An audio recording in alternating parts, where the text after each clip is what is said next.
What's up, everyone? So today I'm going to walk you guys through how we price out items. Now this knife, I'm going to walk you through how we price this out, and this goes for all of our other items also. So hopefully this will help you guys. I've been getting a lot of questions on how to do this, so we're going to jump in. I'm going to show you how to do that. First, I want to say welcome to all the new subscribers and thank you. And I'm getting a lot of questions, and that's good. Keep putting them down below and I'll make new content. Also, we do vlogs Tuesdays and Thursdays, and we do a garden tour, and right now we're doing a greenhouse tour, what we're growing. And yeah, every other Friday I'm gonna do a laser video, and the other opposite Friday my wife puts out a cooking video. So, and bees are coming up soon, you guys. Bees, the new business. So anyways, my name is Matt, my wife's name is Sarah, and let's get into this video. Alright, so how am I going to price out this knife? First of all, we bought the knife. You got to take your cost of your knife, which is $8. And then, once you got the cost of your knife, you want to figure out how much time that's taking you from when you type in the name on the computer to when you put it in your laser, and how long does it take in your laser. So I walked through the steps, and I put my name on there, M-A-T-T, and it came out 3 minutes total. I round up, it was just shy. We always round up, it's just easier that way. And then you also have to remember, Etsy wants their cut. So here, this is where it gets kind of tricky. For those of you that don't do any kind of advertising, you would just do a simple 10% across the board because that's what they take. Now, if you're going to do advertising, you have to sit down and figure out how much you're spending on that. It used to be you had control over how much you wanted to advertise and how much you wanted to spend on it. And you don't have that control anymore. So you just put in how much you want to spend in a month or in a day, and they take care of it for you. So you don't know if this item's gonna be $50 in a month, or if this item's gonna be 5 cents. You just don't know. It's whatever they're putting in front of the customers and whatever the customers are shopping, and SEO and tags and so forth. So we do a little bit of advertising, and so we just add 15% for the Etsy fees, because that extra 5% makes up for the advertising that we do through Etsy. When you have the items that we do, we don't advertise all the items, but that can be a different video. And then you have to come up with how much you want to make. I've said this in the other videos, for what you want to make sure what you want to make, come up with that first. We are still around the 30%. A lot of stuff we can't go over. Some stuff we can, but most of the time it's about 30%. So 30% on this is fine. I don't mind it because you can make a jig out of wood and put a ton of them in there, and the laser can run by itself, and you're making up time then.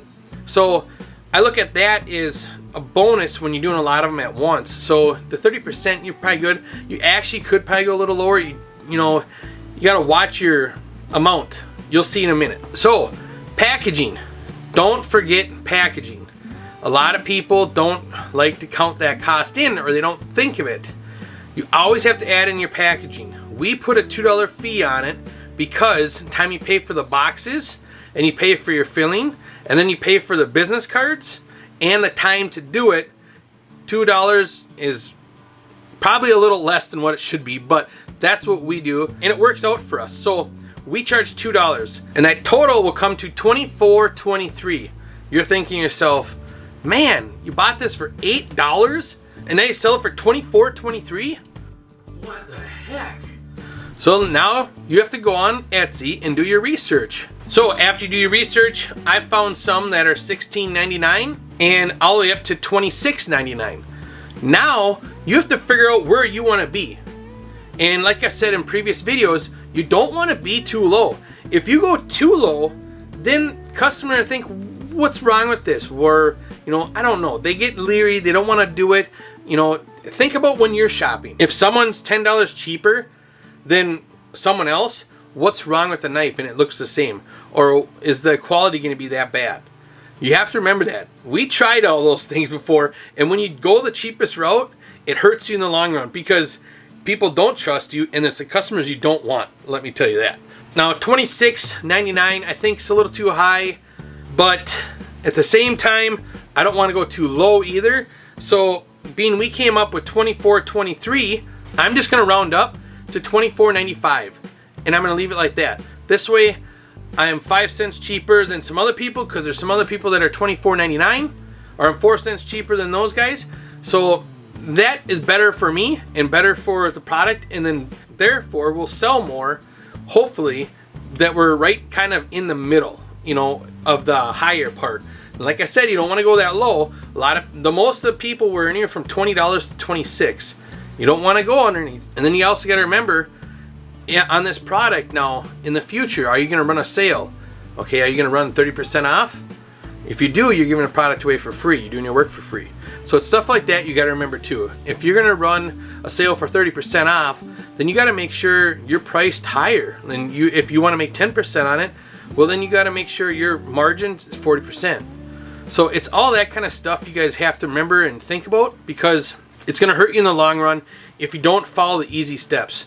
Now, it's harder when you get to like wood, when you get to the cutting boards or any kind of other wood product. It's a lot cheaper to get into, but you have a lot more time.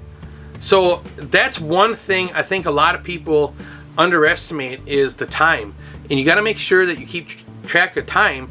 And what I like to do, especially for the cutting boards, is I make a bunch at once, so it cuts down my time, because otherwise I would have it really expensive and I won't be able to do that.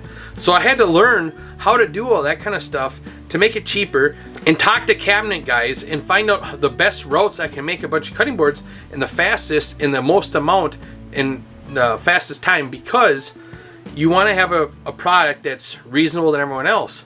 You know, you gotta make sure that your competition, that you're not too high and you're not too low, and you want to be in the middle. Because eventually, if this is gonna go somewhere, you want to be able to hire someone. You know, that's gonna be more cost. And then, so the other thing I get asked about a lot too is stainless steel. Yes, we do stainless steel. We used to be really competitive with it, because my whole theory was just like, you know, be like Amazon, have a ton in stock and fast turnaround. And that's how we, you know, that's how we had a lot of good stars, 5-star ratings, and we moved up fast, because we decided we weren't going to have a life basically, and we really wanted to grow this business fast, and that's what we did. The downside, when 2020 came and the whole, you know, I can't say it on here, but the whole thing happened in 2020, it really opened our eyes of how much money we had sitting around in just stainless. And so we downsized on that. Not a whole lot, but we downsized on it. So for stainless, when people want to order, you know, let's say a company comes in and says, hey, I need 20 of these mugs. Well, we'll take it, but we do it 2 weeks out. And when they purchase it, we turn around and we buy them. And then when we get them, we send them out. We always make sure we have a handful on hand, because we want to be able to get the onesies and twosies and get those out really quick. But yeah, we don't keep them on hand like we used to. And we're saving our money to get another place with, so I can build a shed. And we're going to put all this in a shed. And that's when I'm going to, you know, that's when we can have all that stock. But right now we have one other room over here, and we got some room in the garage. And like I said, we're trying to grow with other stuff, not just stick to one thing. So I hope that helps some of you. Thank you for all the questions. I'm trying to get back as soon as I can. I am sorry if I've missed a couple or I'm getting back to you late. There was a couple that was in the spam box. I am truly sorry about that. I'm trying my hardest to juggle everything, and I hope I'm doing good enough to help you guys. And if you guys got anything good out of this video, give it a thumbs up. It really does help the algorithm, helps the channel. If you got any questions, put them down below in the comments. And if you want to see more videos, make sure you subscribe down below. And glad you got to see me again.